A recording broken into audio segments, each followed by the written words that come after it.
Welcome to Beyond the Balance Sheet, the podcast that helps advisors, clinical professionals, and affluent families understand the complexities of issues related to our mental, physical, and emotional well-being.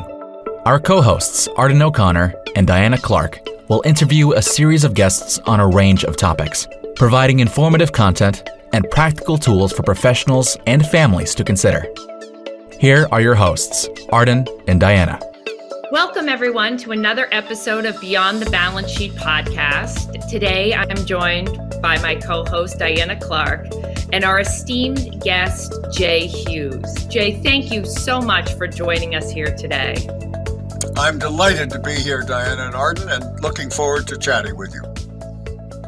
Wonderful. Well, I'm going to try and give a brief version of your bio, and I'm going to read from it because the book titles are just phenomenal. So Jay is a resident of Aspen, Colorado.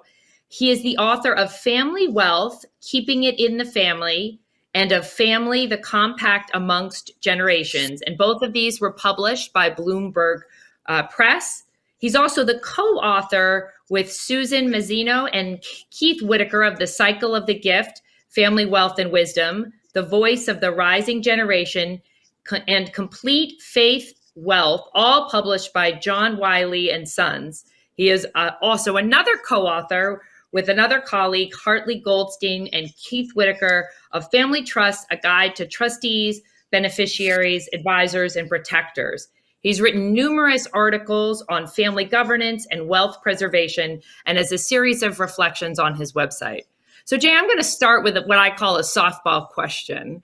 Please tell us what the term family governance means, and do all families need governance, or where does it apply? Which types of families benefit most from family governance? Family governance comes down to us through the academic discipline of political philosophy. And political philosophy, going all the way back to the Greeks, is simply the question of how do you make good joint decisions. A family has to be two or more people.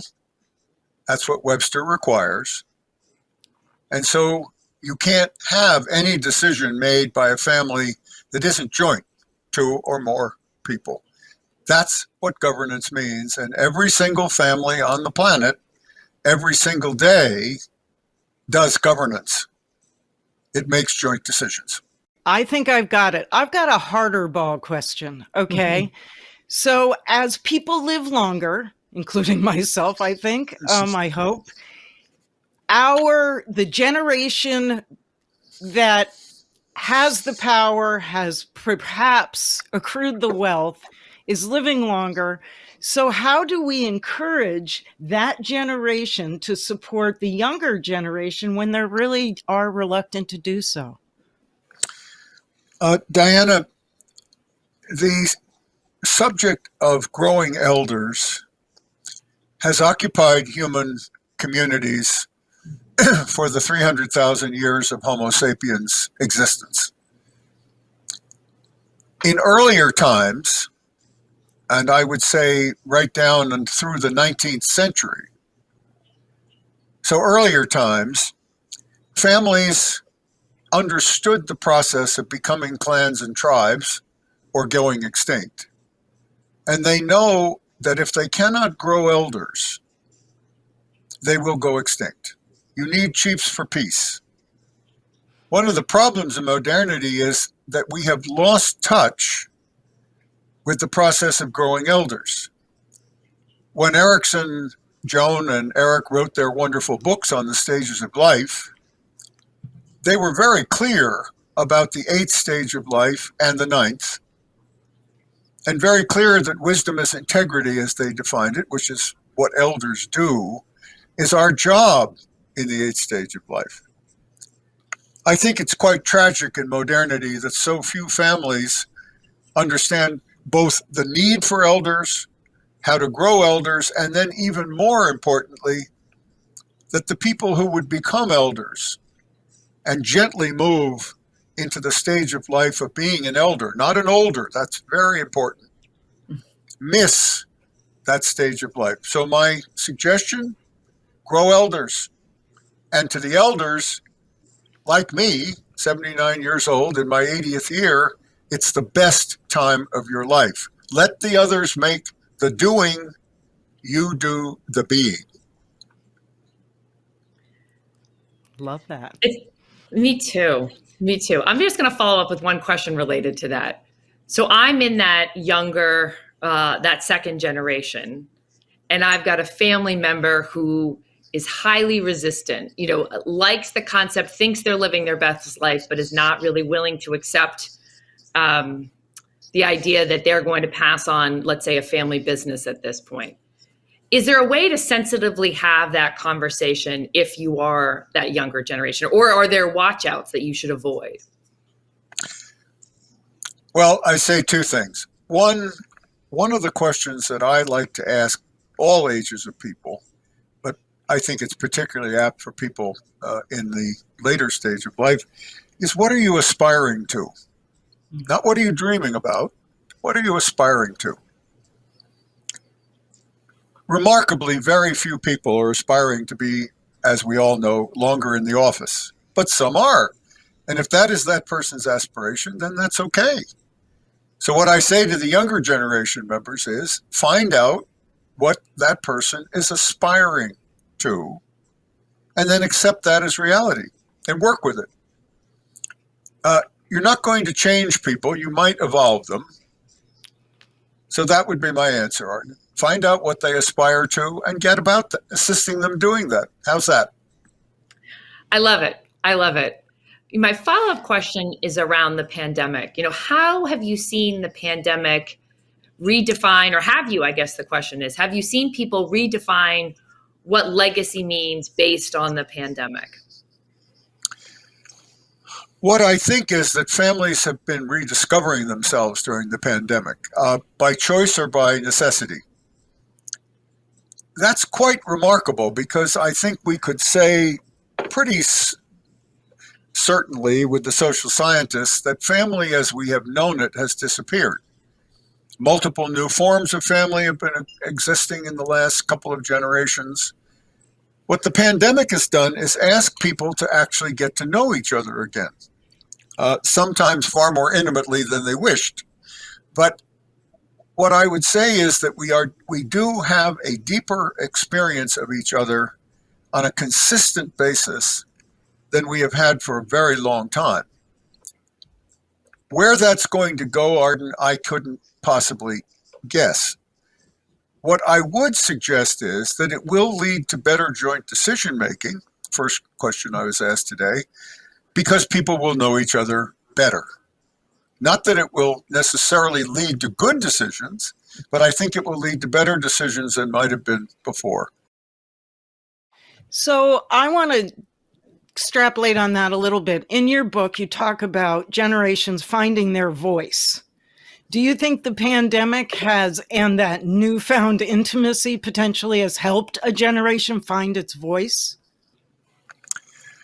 Diana, what I would say is that in the course of many of the family conversations in my own family and those that I have been reported by other families to me, knowing each other better has, I think, offered an opportunity again to find out what we are aspiring to in a consistent basis. I also think that for the younger generation, not those in primary or secondary school, but those in college and those older, the pandemic, because of the working atmosphere has changed so fundamentally, have actually had an opportunity to think about their vocational aspiration. And by vocational, I'm not speaking to vocational school as it's understood, but rather vocation as calling. What is it that one's work is in this world vocationally? And I think the pandemic has slowed down things so that the sort of short-term decisions that people made, they're not quite as quite making them as short-term, if I can put it that way. They're moving kind of to the intermediate term. They're asking, well, what if questions? In that sense, I think the pandemic has been quite helpful to people. So that would be my answer. So Jay, you know that the work that Diana and I are involved in often involves conflict of all sorts, mostly in the behavioral health space. I'm curious about a different type of challenging family dynamic. Have you been involved in a family business where a family member had to be fired for some reason or another? And how have you navigated that as an advisor to families? It seems like quite a delicate dance to do. Arden, it's as difficult as anything we face because it raises, I'm going to make a bad pun, it raises the question of face. In the West, we don't think about face in quite the same depth that Easterners do. I'm speaking of Eastern countries, Asian countries. But taking a person's face is something we must consider very, very carefully before we do it. Because if we do take someone's face, they become a ghost. And ghosts are hungry. And they're very dangerous. They're dangerous to the person that is a ghost, and they're dangerous to the family system for which they're a part. So I say to people, look, if firing is necessary, and if the person doesn't really understand that it is the appropriate action, then be very, very prudent about the question of taking face.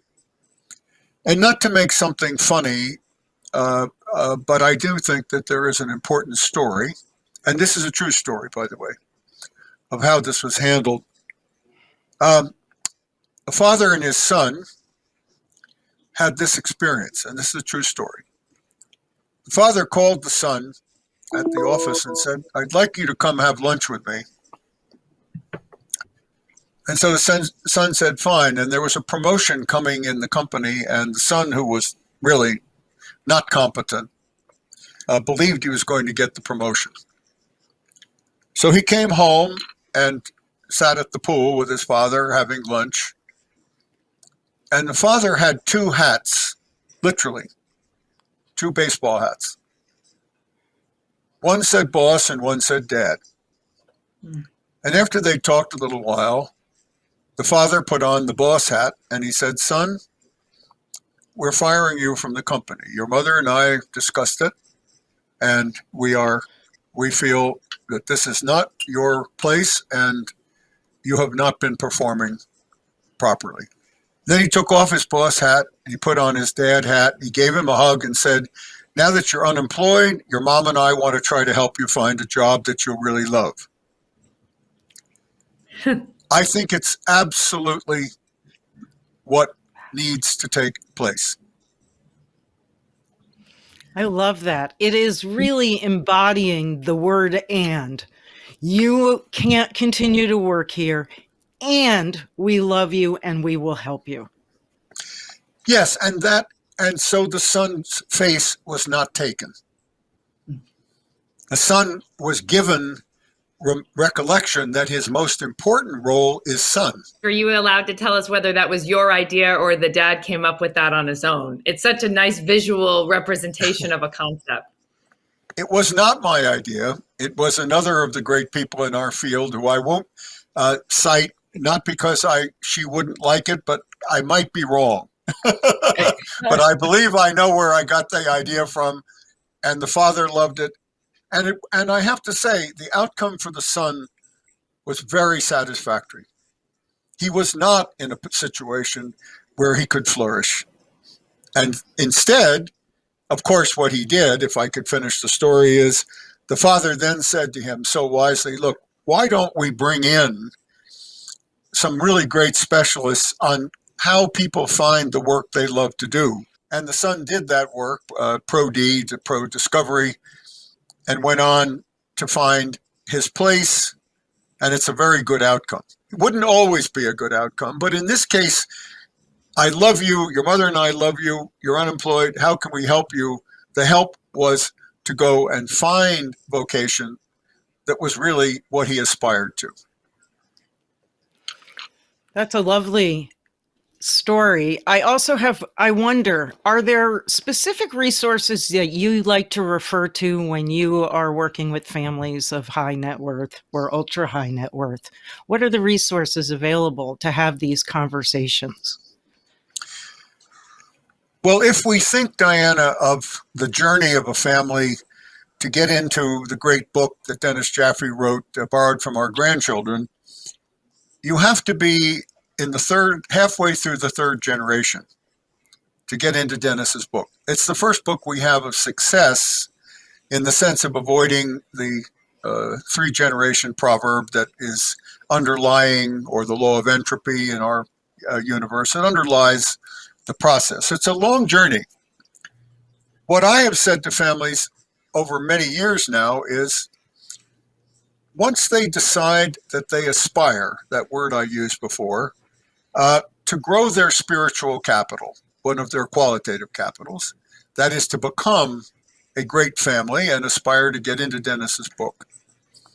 The question I ask them, Diana, is, all right, if you're going to grow your spiritual capital, your purpose, you have a common desire to go together on a long journey, to make those joint decisions together that we talked about earlier, what do you need to know about each other that you don't know? And they say, well, we think we know a lot about each other. I say, I bet you don't. Well, what do you mean, Mr. Hughes? Or Jay, that'd be better. I said, well, let me make this suggestion to you as intellectually, because you need to grow your intellectual capital too, and your human capital, your own selves. Do you know how each other learns? What? Yeah. You're a wealthy people, you have all the resources in the world, but I bet you don't know how your grandchildren learn, or your children learn, or how even you learn. What are you talking about? I said, well, it's been known for a long time that we can find out how our brains are wired to learn. Really? Yeah, we can. Really? Yeah, and maybe your trustees would like to know how you learn so they can be in right relationship with you. Maybe your family office people would like to know how you learn so they can be in right relationship with you. Maybe your psychologist would like to know how you learn so they can be in right relationship. Oh, so what do I recommend, Diana? I've recommended for years that families do a joint work together to understand how each other learns, so that when they're out on the journey to grow that great flourishing family, they know who needs to bring a map, who sort of knows where they are in nature, who reads, who makes pictures. So they actually know what resources they have when they're going to try to make joint decisions, and whether the material, this is the key, whether the materials they're using to make those joint decisions to fulfill their spiritual aspiration of being a successful family for a long time, that each person has the materials in the way that he or she best absorbs them. One of my great Buddhist teachers taught me that preparation is useful if you want to wake up. Well, I think families can prepare themselves to wake up if they know how each other learns. That's a great skill. I also wonder, do you do any discussion about how do families receive love even? Because I would imagine that as part of that learning, we're also interested in our family members. How do they appreciate what we do? What is their love language, so to speak? Yeah. I think that's absolutely critical. And in terms of resources, there's a remarkable book by a man named Kahane, Kahane, called Power and Love. And this is not the place to excerpt Mr. Kahane's brilliant book, but he makes it very clear that almost all relationships are relationships that involve power. I think he means authority, and I think that's a much better word than power, and love. And just to example one thing on power, he says, if you have power over, you'll make mistakes. If you have power to, you'll do much better. If you have love, treacly love, it won't work. If you have courageous love, you reach high levels of true relationship. So one of the things that I love to do, Diana, is I love to have Mr. Kahane, I've never met the man, but bring that remarkable book of love and aspiration to the understanding of human beings, because he got it right. He got it right. Yeah. and we have him to love. I'm giving Mr. Kahane a hug. Aw, love that. So I know we're going to close out the podcast in a minute, and I'm going to cheat and combine two questions. So Jay, you've been a mentor to so many of us in this field, and your legacy looms large. So my two questions are, what do you hope for those of us who are going to go on to serve ultra high net worth clients? What can we be doing better? And what legacy do you hope to leave? Well, Arden, I'm going to answer that this way. It's been my privilege in this lifetime to extend the mentoring role, professional mentoring role, that was extended to me 50 years ago or more, when I went to the Couder Brothers law firm, which no longer exists, in 1967. And what was interesting about that, and I think is important to share here, is we didn't talk of legacy, except in the Trust and Estates Department that I was in. We used legacy as a way of describing, which it does legally, a gift in a will to someone else. We talked then about a word called lineage. And we were talking in lineage from the perspective that profession, medicine, ministry, law, and high academia, the four noble professions have existed in human life. And we did discuss this, by the way, just this way. My father and I did many times. He was my great mentor, greatest lawyer I've ever known.